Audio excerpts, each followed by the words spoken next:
podcast hosts Gabe and Leo discuss topics that directly and indirectly affect the LGBTQ plus community. Their generation gap has them seeing the world through very different points of view. They fight, they argue, they laugh, and they get off topic. But they make sense. Most of the time. Are you ready for this episode of Let's Talk Trans? Well, let's get started.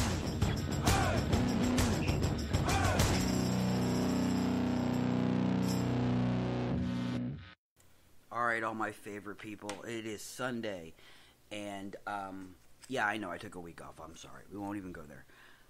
Really rough week, like I said, we just won't go there. Anyway, Pridefest, in case you weren't, alright, so yeah, I know, it's the 3rd of July, and you're gonna hear fireworks going off in the background, which means the dogs are gonna go apeshit.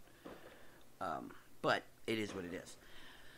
And you're probably gonna hear me, like, cuss a little bit, because, I'm a combat vet. I don't really like fireworks. I particularly don't like this weekend because it's a long weekend and people are going crazy. They've been shooting fireworks off since yesterday, and I've only hit the deck twice. It's not bad. So, alright, couple of topics tonight. One, we're going to talk about wrapping up Pride Month. Some people put away their flags. We've seen a lot of icons on our phone go back to their normal icons. They've taken their flags down. Community buildings have taken their flags down, this, that, and the other thing, and so forth. So, like I said, wrapping up Pride Month. We're going to talk about, obviously, the 4th of July, because that's tomorrow, and it's that weekend, and we have rights, right? And those rights are really important to us. And last but not least, we're going to talk about a couple of breakthroughs for me. Okay, because, I'm here. A couple of surgeries coming up, and one is, one surgery coming up, the consultation for the other one is in the near future. We won't talk about that. So, anyway, Pride Month. What'd you guys do for Pride Month? I personally, our town had its first ever Pride Fest and Pride Parade, and it was phenomenal. I'm actually wearing my Rainbow Alliance shirt today, which I'm going to blast them all over my podcast, and they put this together along with a couple of other organizations, and I have to tell you, it was fantastic. Small, okay, I'm not even going to lie. It was on our town square, but it was just insane to see all the people and the variety, and just like I said, people of every walk, color, creed, you name it, it was out there. Supporters, whether you were, everything. Like I said, I'm still speechless, and it was last weekend. It was breathtaking. It really was. And I truly hope that they have it again next year. And like I said, it was just an amazing experience. And like I took Kai. Leo initially was talking about going with me, but then, he kind of got into one of those moments where he's just like anti-people, and good thing, because there was a lot of people. Excuse me. But it was good food.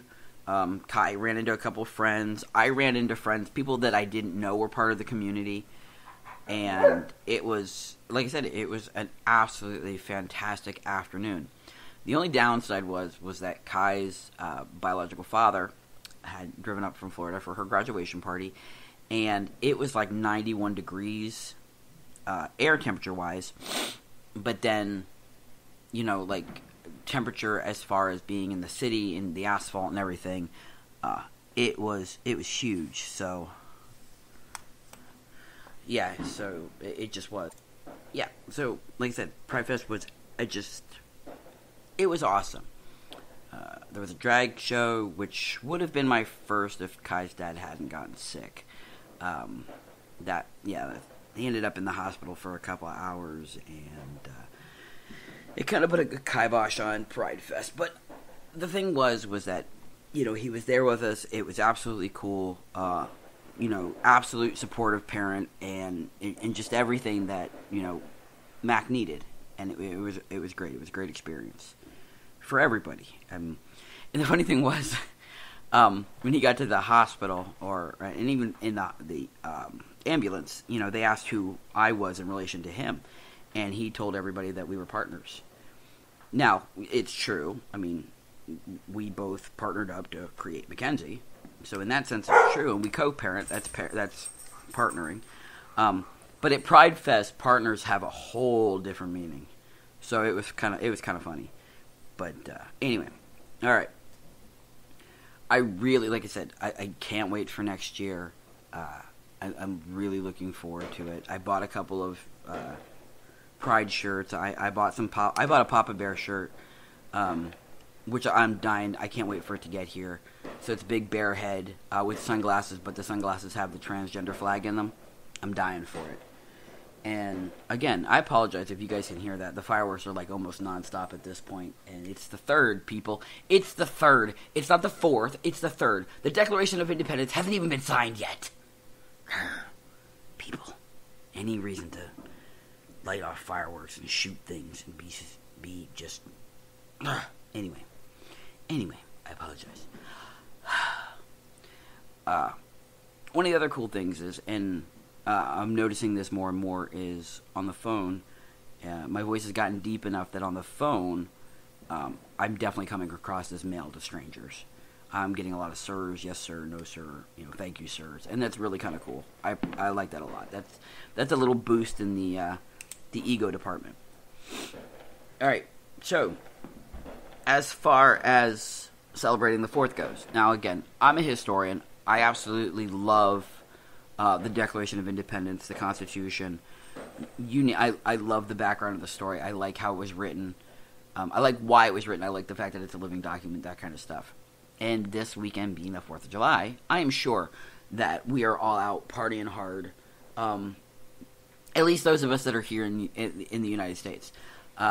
For my friends over in Ireland who like to listen in, it's just another day for y'all. I kind of apologize for that. And we have listeners in many countries in Europe. So you guys are like, well, what's so big about the 4th of July? I'm sure you know, because for whatever reason, Americans are so ignorant about the way that we project our history that we just assume that everybody knows that today is the day, or tomorrow is the day that we signed. Not we. It's the fireworks again. I apologize. So today in here we go again. Tomorrow in 1776, the United States forefathers signed into. I guess they just signed into being a Declaration of Independence from England, thus beginning the Revolutionary War. And the thing was that, of course, here in the United States, it was a big deal. There were about 5 million people living in this country at that time, all on the East Coast, and that didn't include slaves, which is kind of, like I said, which is sad. Or indentured servants, they weren't counted either. And the thing of it was that, this Declaration of Independence, there were people who were so for it, and they were called patriots. And then there were those who were loyalists and thought that the Declaration of Independence was treasonous. It was against it was against England. They wanted to remain loyal English subjects, and thus, there was a conflict. England comes over, tries to put us back in our place. That doesn't go so well. This, that, and the other thing. An independent country. The thing of it is that here in the United States, and I don't know how independence is celebrated in other countries, and maybe I should. I guess the thing of it is when it comes to as far as my history goes, I'm familiar with Europe's history as far as like Charlemagne. Unfortunately, I haven't gotten that far past European history. And in U.S. history, I'm a little bit further than that, but just barely. And the thing of it was, here we celebrate the way Americans do. We're loud, proud, and borderline obnoxious. I'm not going to lie. I've been to enough countries to know that we are some of the most obnoxious people on the planet. And I don't mean that in any disrespect. I mean, like, it's just the way Americans are. we're loud and proud. That's just the way it is.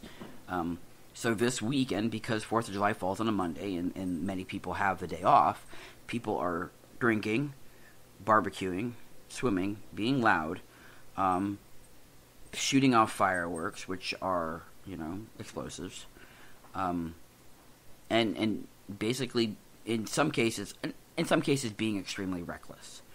In other cases, not so much. Now, for me, this causes a dilemma. One, I'm a vet. Okay, I struggle with PTSD. I do not, in any way, shape, or form, like large, loud sounds. I just can't, especially fireworks. If they're far enough away, I can tolerate pretty lights. But here in PA, a year or two ago, they kind of got rid of the civilians can't have big bang fireworks. They got rid of that one. And so the neighbor down the street can have a commercial grade explosive, basically, in their house. And there's really nothing anybody can do about it. So when somebody sets off an M80 or one of these explosive grades, the repercussions can be so violent that it triggers my PTSD. It scares the living you-know-what out of me. And I get sent right back to aircraft carriers and things that happened 20 years ago. And it just really, really messes with me. The thing of it is we talk about the 4th of July here with the fireworks and the explosions, and we worry about our pets. I have 3 dogs in this house, 2 of which are lounging on the couch with all these explosives going off, one of which is hiding in the bathroom, which is where I'd like to be with him. It's just it's a matter of species. It's a matter of their comfort level, their security level. 2 of them actually like to look out the window sometimes. That's what my shepherd's doing right now. She's laying on top of the couch, staring out the window, watching everything go boom. Me personally, like I said, I'd much prefer to be hiding in the shower right now with my hands over my ears. And that's primarily why I'm doing the podcast tonight, is I can focus on this. I can have my headphones on. I don't hear it quite so bad. So, it works. It's kind of a win-win, I guess, in a sense.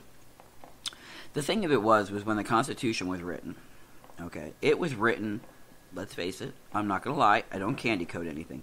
It was written by Anglo-Saxon white men.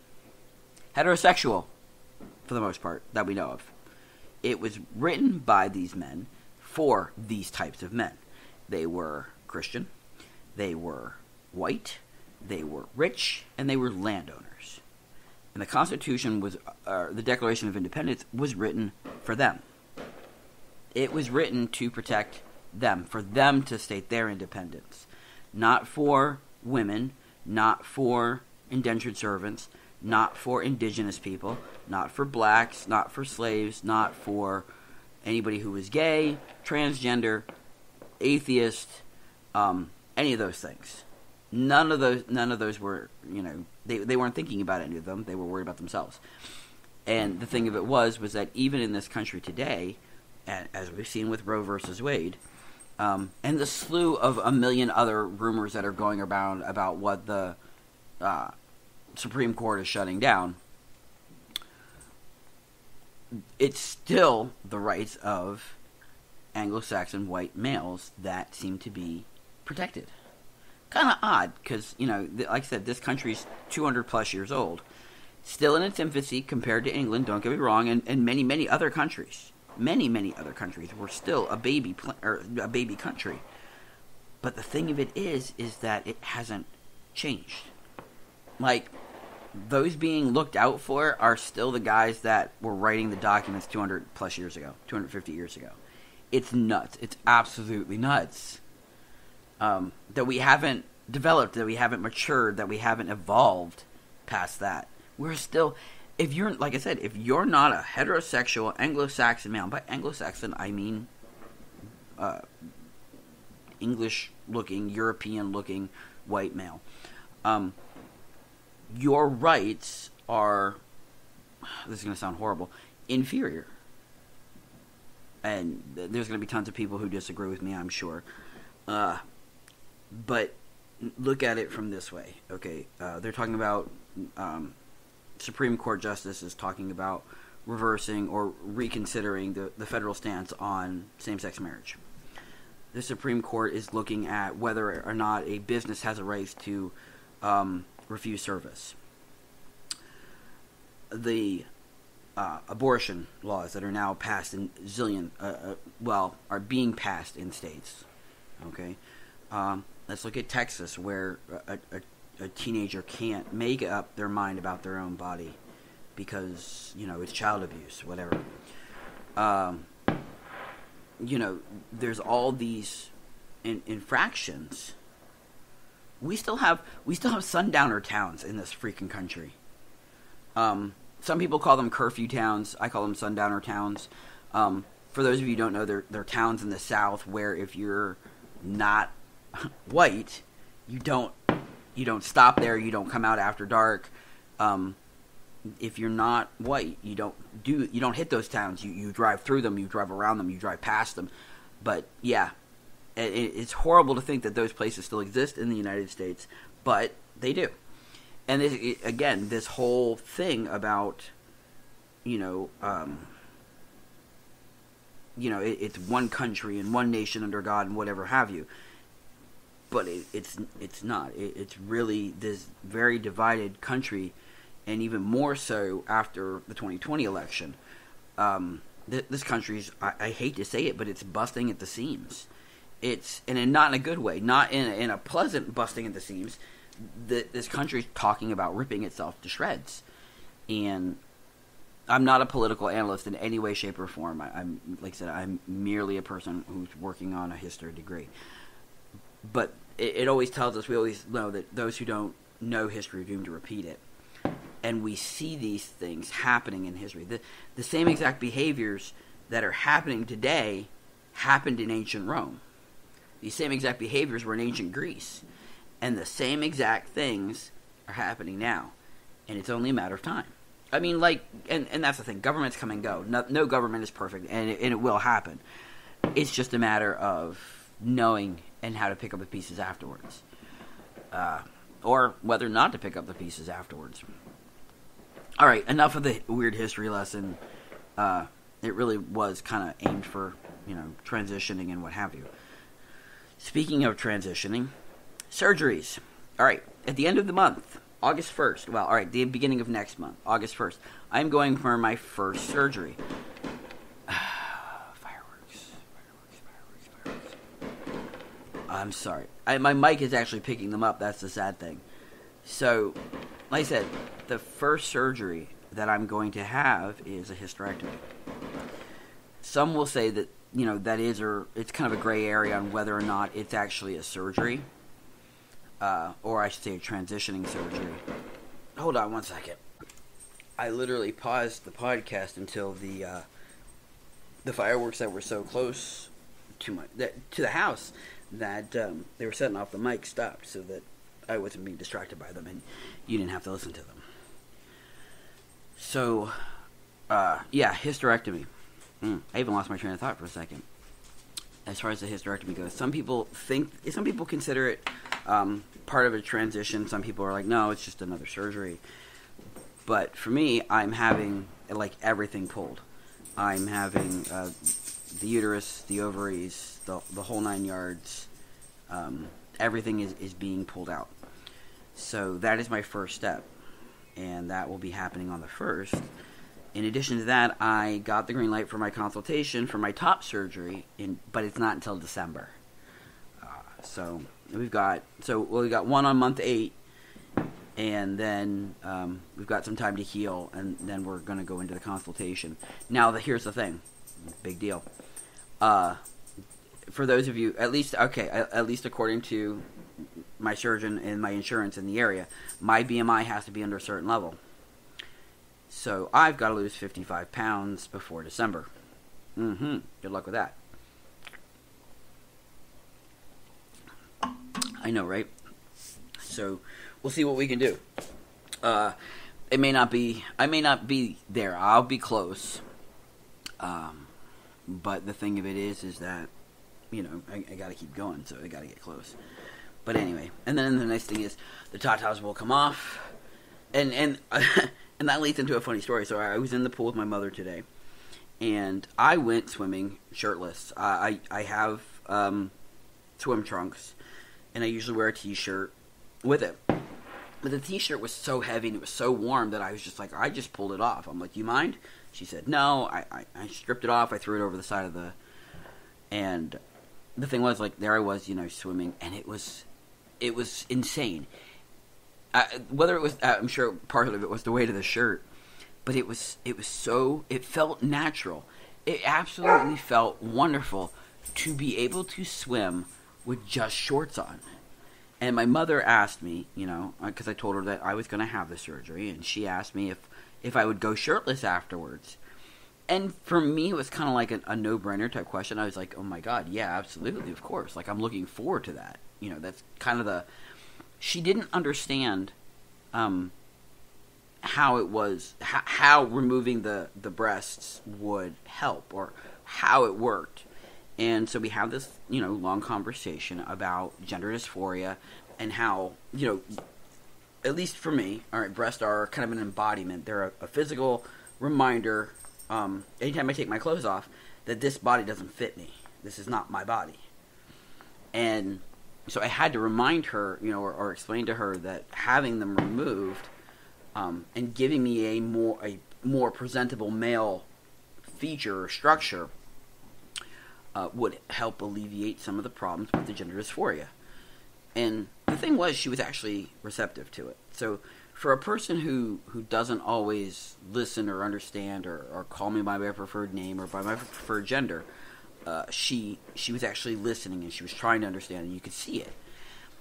It was actually the first real conversation about my transition that we've had since coming out.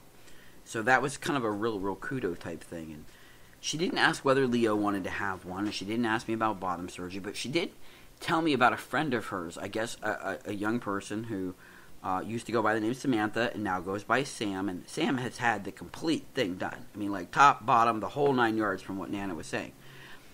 The thing that got me was, and maybe it was just because of the distance and because, again, I've been her daughter for so long, she had absolutely no problem identifying Sam as Sam, as a male now versus a girl.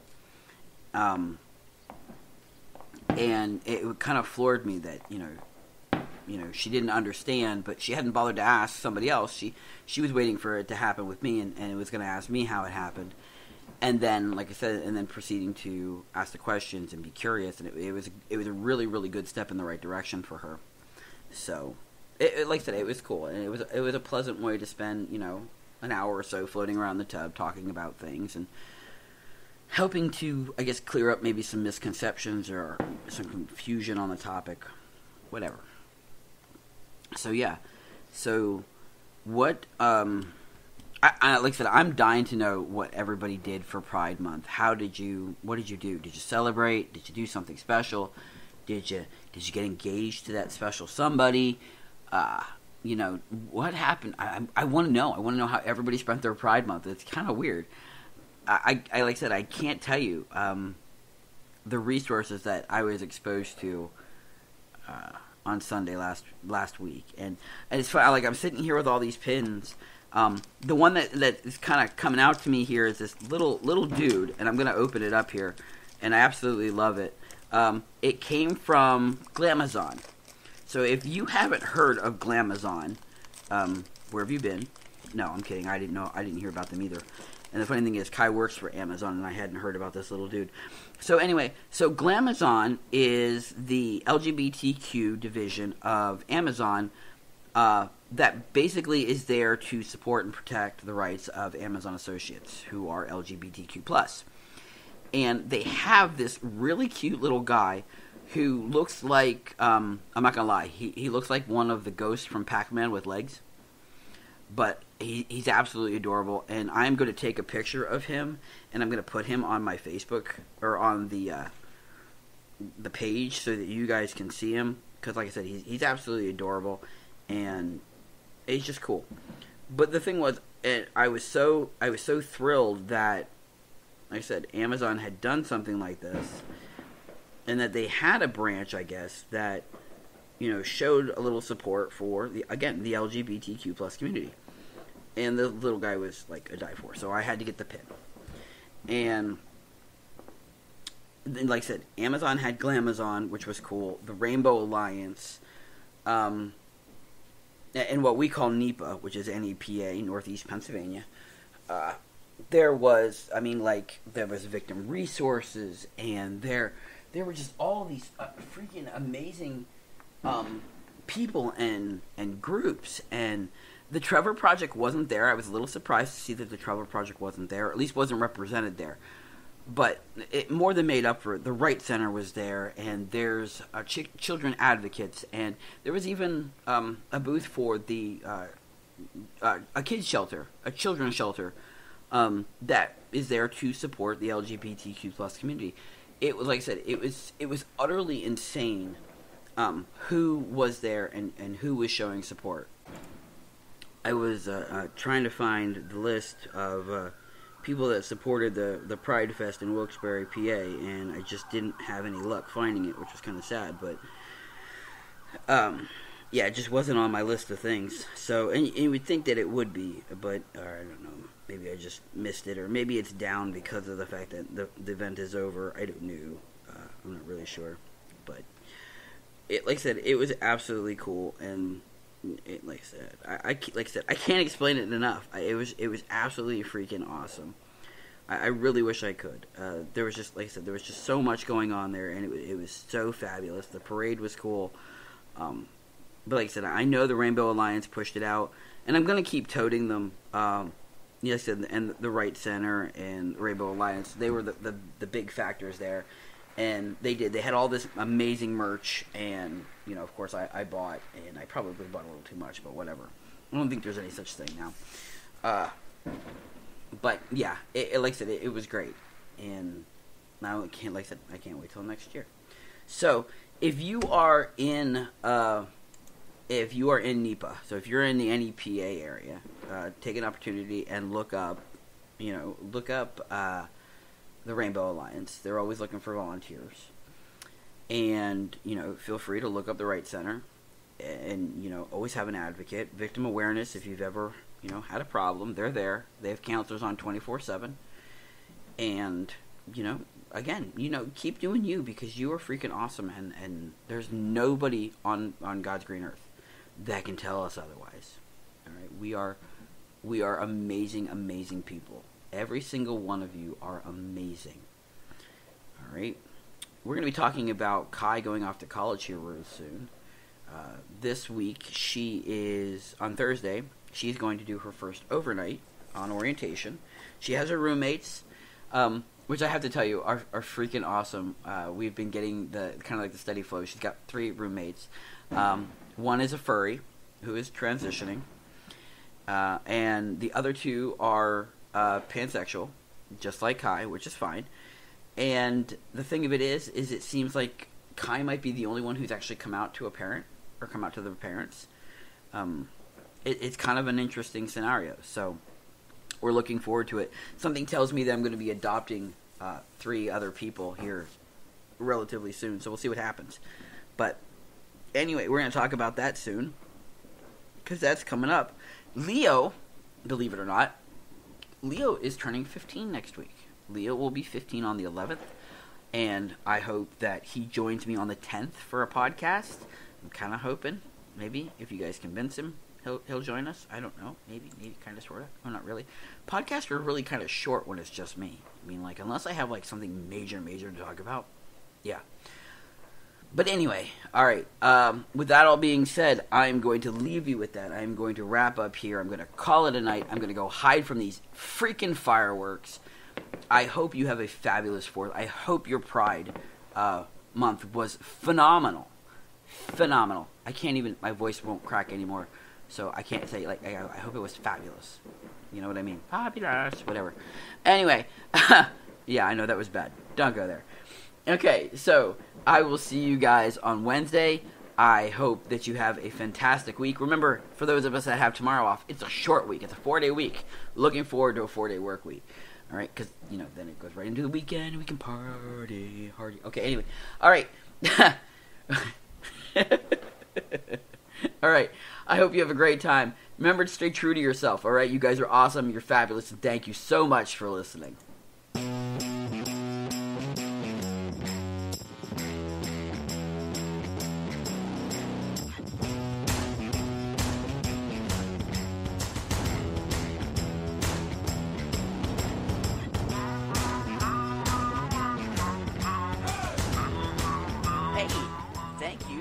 Us on this episode of Let's Talk Trans.